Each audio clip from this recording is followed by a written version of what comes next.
Make in India, one campaign of the Narendra Modi government that has managed to create a lot of buzz, but has it also managed to succeed in its objective of creating jobs, attracting investors and turning India into a manufacturing powerhouse?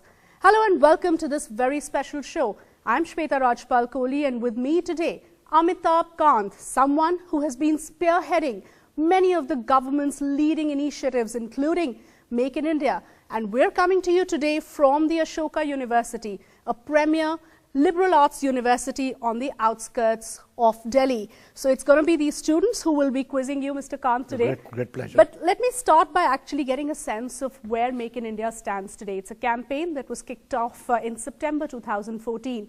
What's the kind of progress we've made, especially coming at a time when you're looking at a mega Make in India week in Mumbai to attract investors? So Shweta, first and foremost, I think that one of the key objectives of Make in India was to open up our economy.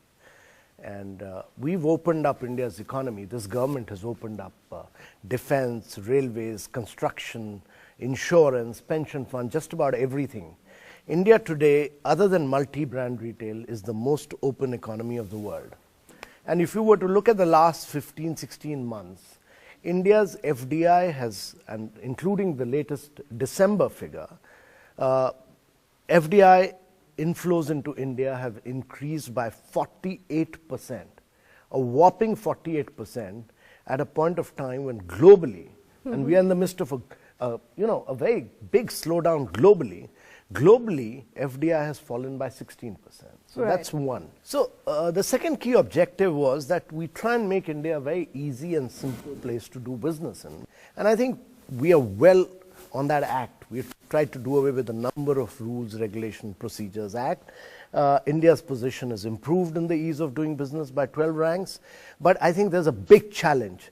Because most of the action is in the states. We've tried to create a sense of competition among states by making them compete. And I think the third important thing was that, we as a nation must respect people's intellectual property rights. Right. And therefore, we have coming out with a new intellectual property policy, right, which will have faith in, which will drive innovation, design, which will drive productivity in a very big way in India. All right, but is it translating into more jobs, into better growth rates, into real investments coming in? Those are some of the concerns that always come up. But let's actually have some of the students here asking the questions. Yeah, go ahead. What's your question? So, sir, I want to know exactly what are your views on Dr. Raghuram Rajan's statement of Make for India versus Make in India? Are we just replicating China's export model? Yeah, nobody in the world actually manufactures for the domestic market only. When you're thinking large in size and scale, you manufacture for the domestic market. But you also manufacture for exports. And therefore, it's very necessary that India penetrates global markets as well. And till you don't do this, because the real unit value realization is abroad, it's not domestically. And therefore, if India has to do large-scale manufacturing, it must have the ability to penetrate global markets. Governor RBI said it in the context of a global slowdown right now, which is fair enough. But, India's share in the global economy, export share, is very minimal. It's just about 1.5%. And therefore, India needs to work hard to penetrate global markets. Without that, because exports and manufacturing have a very close direct relationship. If you are not able to push your exports, your manufacturing will obviously fall. But this India versus China comparison is important, and it always comes up, especially when we talk about manufacturing, with many believing that India is way, way behind. We still have a lot of catching up to do, and that we simply cannot match up to the manufacturing capabilities of a country like China. How do you respond to that? No, we've had a different strategy of growth. India's growth has largely been driven by the services sector. 60% of our GDP comes from the services sector.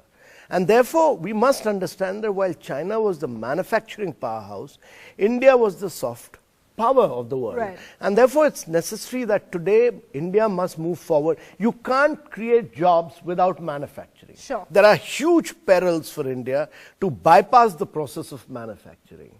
And if you want to create jobs, you need to shift people from agriculture to manufacturing. So my question is that it seems that Make in India campaign is more focused on foreign investment. So it has created kind of apprehensions in domestic market, domestic manufacture. So what is your opinion on that regard? No country in the world can ever grow only on the basis of foreign direct investments.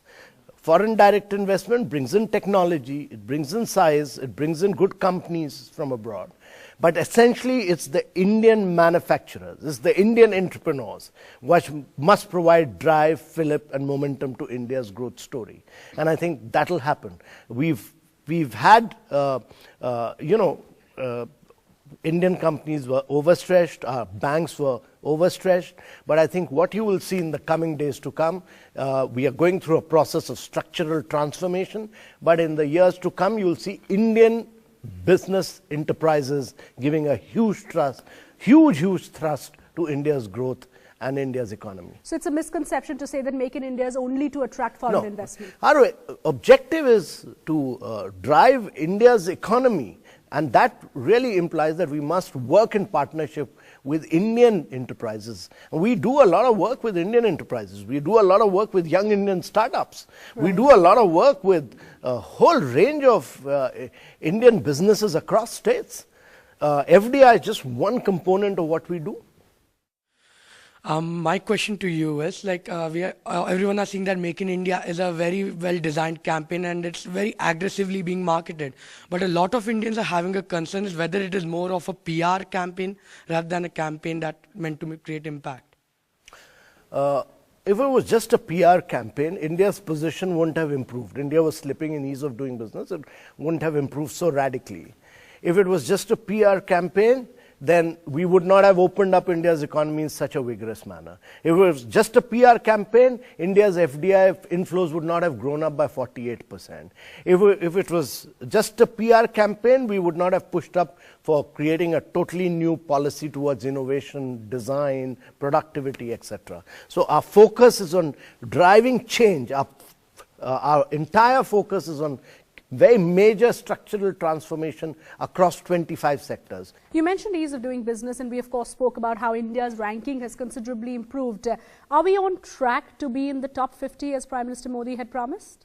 I think a lot of work has been done on that in terms of bankruptcy law, the new National Company Law Tribunal, the commercial courts, and these are all hard work, improving the turnaround time at our ports, and so on. So I think we are on track. The Prime Minister had said that take 3 to 4 years, bring India in the top 50 ranks. And I think we are well on track in the next 3 years to be in the top 50. In the top 50 in the next 3 years. Why don't you pass the mic at the back, some girls? To what extent do you think Make in India is a political party aligned campaign? As we can clearly see, there is lack of collaboration between parties. What is BJP government doing to bring other parties on the same page? Well, to my mind, there should be no politics as far as economic agenda is concerned. There should be no politics as far as growth of India is concerned. So the way the politics comes in, Mr. Kant, is that, as you said, that for Make in India to be a success, you clearly need, to a large extent, for the economy to grow. For the economy to grow, you need reforms to happen. A reform like GST getting stuck, clearly, many would call it due to just mere political reasons, is something that hampers what many investors are looking at as a growing economy, as India being a reform-driven economy. How critical would the passing of GST be to the success of Make in India? My belief is that on several of these economic reforms issues, there's imminent need for political consensus. And I think all political parties must have the agenda of India's growth. Having said that, India has grown at rates of 9 to 10% in the past for 5 to 6 years. We didn't have a GST then. But I personally am of the belief that, GST is very important. India needs one uniform market. You need goods to move between states. It's very important also to have consensus around bankruptcy code. Sure. Because in India, you can't have failure. Sir, as you are the CEO of the Niti Aayog, which is a national institution for transforming India, my question is that what exactly is the Niti Aayog doing? Because nobody seems to have any idea about it.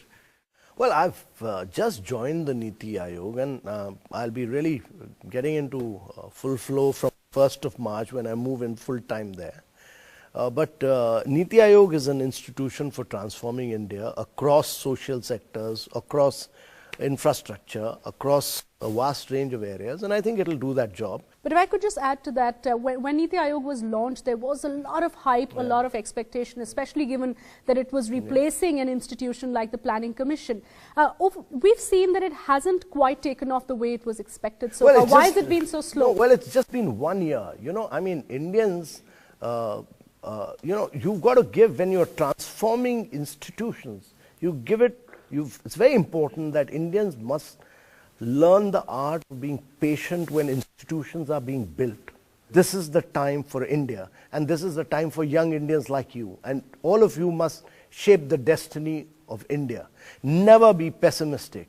All these institutions will play a major role. India is going through a very major radical transformation. India will, even at a time when the global economy is slowed down across America, across Japan, across Korea, across China, India is growing at 7.4%. I mean, this is a remarkable achievement for any economy like ours. Question which I want to ask, sir, and I'm not sure if you would be happy to hear this, is that there were serious allegations which were made against the Make in India logo, that it is a direct copy of the Zurich Cantonal Bank logo and that it's not made in India as it was made by W+K. And we saw some heated discussion between you and Dr. Tharoor on Twitter last year. So what are your comments on that? Have you seen that Swiss train logo?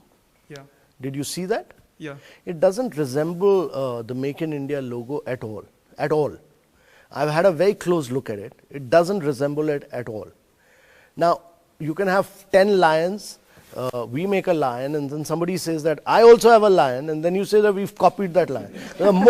This is the most absurd theory that came across. Most absurd this thing.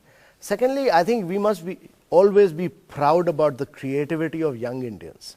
The logo was created by a bunch of young Indians like you. I mean, they are the ones who created it. Give it credit. They were led by a team of WNK, which is V. Sunil. Now, we must understand that this logo was created by Indians sitting in Delhi, and this has captured the imagination of the world. It's been one of the most powerful campaigns. Have a sense of pride about this.